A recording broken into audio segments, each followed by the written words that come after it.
High voltage ম্যাচে বাকবিতণ্ডায় রেফারিকে যে বার্তা ছুড়ে দিলেন লিওনেল মেসি, অবশেষে এবার সামনে এলো আসলটা। বিশ্বকাপের কোয়ার্টার ফাইনালের মঞ্চে তখন টান টান উত্তেজনা, কোটি কোটি দর্শকের চোখ আটকে আছে মাঠের সবুজ ঘাসে। সেমিতে উঠার লড়াইয়ে সুইজারল্যান্ডের বিপক্ষে এক অগ্নি পরীক্ষায় নেমেছিল আর্জেন্টিনা। শেষ পর্যন্ত সুইসদের 3-1 গোলে উড়িয়ে দিয়ে সেমিফাইনাল নিশ্চিত করেছে আলবি সেলেস্তেরা। তবে ম্যাচের সব গোল, সব নাটকীয়তাকে ছাপিয়ে এখন ফুটবল বিশ্বের একমাত্র আলোচনা কেন্দ্রে লিওনেল মেসি এবং পর্তুগিজ রেফারি জোয়াও পিনহেইরোর মধ্যকার সেই উত্তপ্ত বাকবিতণ্ডা। শান্ত স্বভাবের ফুটবল জাদুকর মেসি হুট করেই মাঠের ভেতর রুদ্রমূর্তি ধারণ করলেন কেন? রেফারির ওপর চরম ক্ষুব্ধ হয়ে আঙুল উঠিয়ে আসলে কি বাধা ছুড়ে দিয়েছিলেন তিনি? আর চোটাক্রান্ত চোখ নিয়ে কিভাবে তিনি পেলের এক অবিশ্বাস্য বিশ্ব রেকর্ড স্পর্শ করলেন? 5 মিনিটের এই বিশেষ ভিডিওতে আজ আমরা উন্মোচন করব মাঠের ভেতরে সেই থমথমে পরিস্থিতির আসল রহস্য।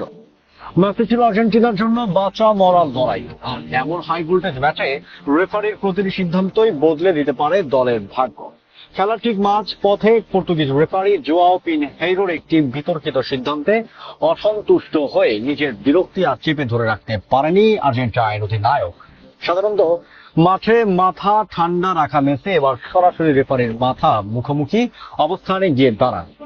রেফারির চোখে চোখ রেখে অত্যন্ত কড়া এবং গম্ভীর কণ্ঠে মেসি যে বার্তাটি ছুড়ে দেন তা শুনে মুহূর্তের জন্য স্তব্ধ হয়ে যায় পুরো মাঠ। মেসি সরাসরি বলেন, ভালোভাবে কথা বলুন, অসম্মান করবেন না, আমার সঙ্গে সম্মান রেখে কথা বলুন, আমি আপনার সঙ্গে সম্মান রেখেই কথা বলছি। মাঠের ভেতর রেফারিদের একচ্ছত্র ক্ষমতার দাপটের মুখে মেসির এমন স্পষ্ট ও দৃঢ় হুঁশিয়ারি ফুটবল দুনিয়ায় এক নতুন তোলপাড় সৃষ্টি করেছে।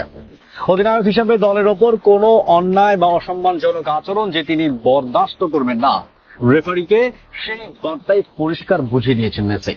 তবে রেফারিকে দেওয়া এই কড়া বার্তার পেছনে মেসির মাঠের ভেতরের শারীরিক ও মানসিক যন্ত্রণার বড় একটা ভূমিকা ছিল। কারণ এই ঘটনার ঠিক আগেই ম্যাচের দ্বিতীয়ার্ধে প্রতিপক্ষের এক খেলোয়াড়ের সঙ্গে বল দখলের তীব্র সংঘর্ষে ডান চোখে মারাত্মক আঘাত পান লিওনেল মেসি। চোট এতটাই গুরুতর ছিল যে মাঠের ভেতর পানের বিরতির সময় দলের চিকিৎসকদের দ্রুত মাঠে ছুটে আসতে হয়। ড্যাগআউটে সবার চোখে মুখে তখন তীব্র আতঙ্কের চাপ, কারণ মেসির চোখ ততক্ষণে ফুলে উঠেছে। চিকিৎসকরা মেসির চোখে বরফ দিয়ে প্রাথমিক চিকিৎসা দিচ্ছিলেন, কিন্তু কোনো চোট, কোনো ব্যথাই যেন এই জাদুকরকে থামাতে পারেনি। চোখে বরফ বেঁধে সেই অস্পষ্ট দৃষ্টি নিয়েই তিনি পুনরায় মাঠ নামেন এবং একের পর এক সুযোগ তৈরি করে সুইজারল্যান্ডের রক্ষণ ভাগকে একাই তটস্থ করে রাখেন পুরো ম্যাচ জুড়ে। নিজে গোলের দেখা না পেলেও তার উপস্থিতি ছিল সুইস ডিফেন্ডারদের জন্য এক মূর্তিমান আতঙ্ক। চোখে চোট এবং রেফারির সঙ্গে তুমুল উত্তেজনার মাঝেই সুইজারল্যান্ডের বিপক্ষে আর্জেন্টিনার প্রথম গোলে রাজকীয় অবদান রাখেন মেসি। মাঝ মাঠ থেকে এক অবিশ্বাস্য মাপা পাসে বল বাড়িয়ে দেন আলেক্সিস ম্যাক অ্যালিস্টারের উদ্দেশ্যে, আর সেই পাস থেকেই চমৎকার গোলে দলকে এগিয়ে নেন অ্যালিস্টার। এই এক অ্যাসিস্টের মাধ্যমে বিশ্বকাপ ফুটবলের ইতিহাসে অমর হয়ে গেলেন মেসি। বিশ্বমঞ্চে সর্বোচ্চ অ্যাসিস্ট দাতার তালিকায় তিনি স্পর্শ করলেন ফুটবল কিংবদন্তি ব্রাজিলের পেলের গড়া অনন্য এক বিশ্ব রেকর্ড। সুইজারল্যান্ডকে 3-1 গোলে হারিয়ে আর্জেন্টিনা শুধু সেমিফাইনালে নিশ্চিত করেনি, একই সাথে ফুটবল ইতিহাসে অবিস্মরণীয় রেকর্ডের সাক্ষী হয়েছে পুরো বিশ্ব।